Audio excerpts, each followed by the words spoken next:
Some people abstain from consuming various foods and beverages in conformity with various religious, cultural, legal or other societal prohibitions. Many of these prohibitions constitute taboos. Many food taboos and other prohibitions forbid the meat of a particular animal, including mammals, rodents, reptiles, amphibians, fish, mollusks, crustaceans and insects, which may relate to a disgust response being more often associated with meats than plant-based foods. Some prohibitions are specific to a particular part or excretion of an animal, while others forego the consumption of plants or fungi. Food prohibitions can be defined as rules, codified by religion or otherwise, about which foods, or combinations of foods, may not be eaten and how animals are to be slaughtered or prepared. The origins of these prohibitions are varied. Some foods may be prohibited during certain religious periods, at certain stages of life, or to certain classes of people, even though the food is otherwise permitted.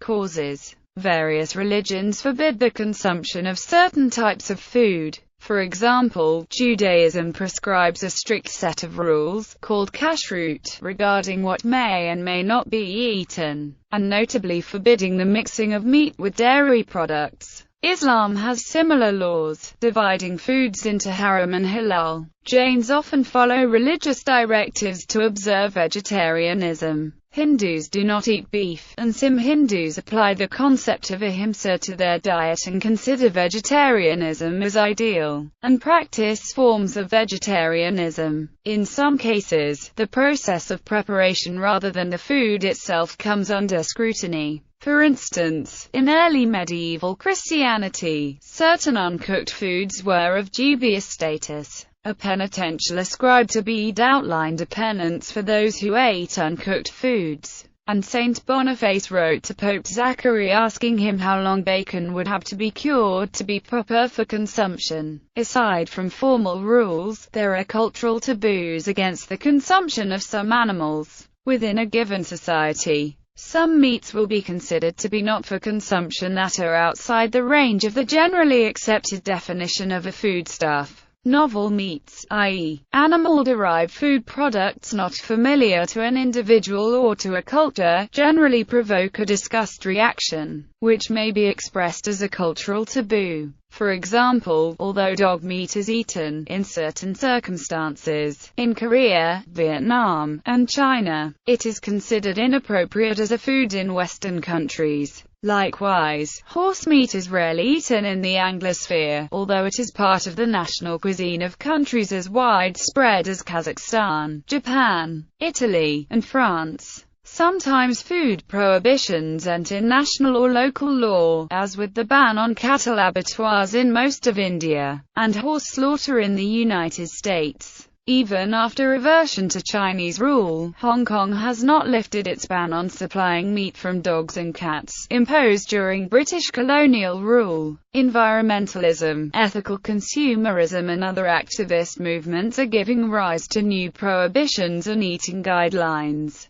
A fairly recent addition to cultural food prohibitions is the meat and eggs of endangered species or animals that are otherwise protected by law or international treaty. Examples of such protected species include some species of whales, sea turtles, and migratory birds. Similarly, sustainable seafood advisory lists and certification discourage the consumption of certain seafoods due to unsustainable fishing. Organic certification prohibits certain synthetic chemical inputs during food production, or genetically modified organisms, irradiation, and the use of sewage sludge. The fair trade movement and certification discourage the consumption of food and other goods produced in exploitative working conditions. Other social movements generating taboos include local food and the 100-mile diet, both of which encourage abstinence from non-locally produced food, and veganism, in which adherents endeavor not to use or consume animal products of any kind.